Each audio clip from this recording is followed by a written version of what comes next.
नमस्ते दोस्तों, मेरे चैनल मिस्टीरियस प्रिया में आपका फिर से स्वागत है। दोस्तों, आपने देखा होगा कि कभी कभी हमको रात में नींद नहीं आती, कभी हमें फैमिली की टेंशन होती है और कभी ऑफिस की और कभी भविष्य की चिंता हमको परेशान करती है। दोस्तों, चिंता एक ऐसा अनदेखा बोझ है जो हमारी खुशियों को खा जाता है। हम हंसते तो हैं लेकिन हमारी आंखों में चिंता अलग दिखती है। कभी अतीत की यादें और कभी भविष्य का डर हमें सताता है। क्या आप जानते हैं, चिंता हमारे प्रेजेंट की परिस्थितियों से नहीं होती। चिंता हमारे मन का डर होता है, हमारे मन का पैदा किया हुआ एक भ्रम होता है जिसको हम अपने से दूर नहीं कर पाते हैं। दोस्तों, आज मैं आपको एक ऐसी कहानी सुनाने जा रही हूँ जो कि एक गुरु ने अपने शिष्य को सुनाए थे चिंता के विषय में। तो दोस्तों, आज गुरु पूर्णिमा भी है, तो सभी को गुरु पूर्णिमा की हार्दिक शुभकामनाएं।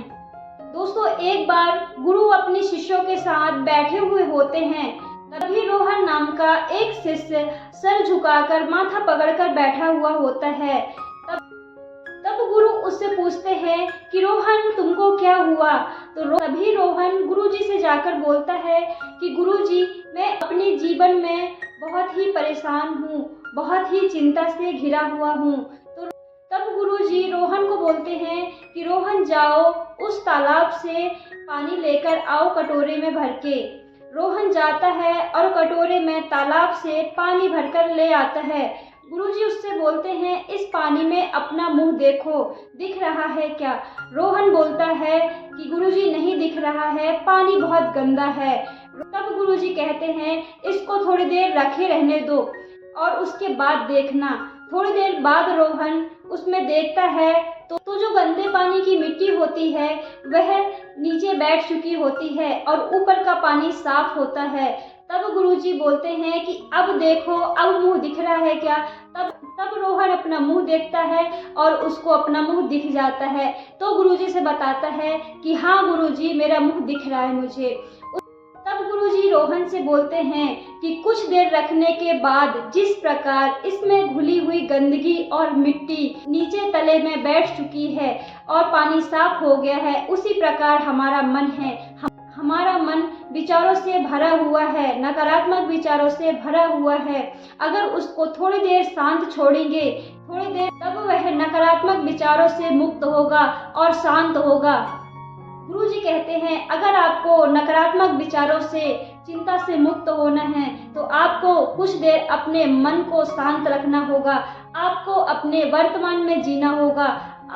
जब आप वर्तमान में जीते हैं तब आप अतीत का पछतावा और भविष्य की चिंता नहीं कर पाते।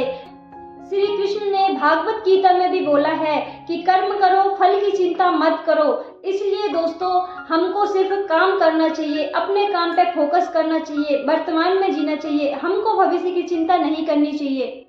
दोस्तों, चिंता को दूर करने के आज मैं 3 तरीके बताऊंगी। तो चलिए, पहला तरीका है सांसों पे ध्यान केंद्रित करना। हमको मेडिटेशन करना, योगा करना, जिससे कि हमारा मन शांत होगा। दूसरा तरीका है, हमें सकारात्मक लोगों के साथ रहना चाहिए और दूसरों की हेल्प करना चाहिए, जिससे कि हमारा मन शांत होता है और नकारात्मक विचार दूर होते हैं। तीसरा और बहुत ही इम्पोर्टेंट तरीका है ये कि हमको जो चीज़ हमारे कंट्रोल में नहीं है, हमको उस पर ध्यान नहीं देना चाहिए। जो हमारे कंट्रोल में है उस पे हमको फोकस करना चाहिए। जो चीज़ कंट्रोल में नहीं है उसको हमको भगवान के भरोसे छोड़ देना चाहिए। तो दोस्तों, आज की शिष्य और गुरु की इस कहानी से आपने क्या सीखा, आप मुझे कमेंट बॉक्स में बताइए। मेरे चैनल को सपोर्ट कीजिए, लाइक, सब्सक्राइब और शेयर कीजिए। मिलते हैं नेक्स्ट वीडियो में नए टॉपिक के साथ। तब तक के लिए टाटा।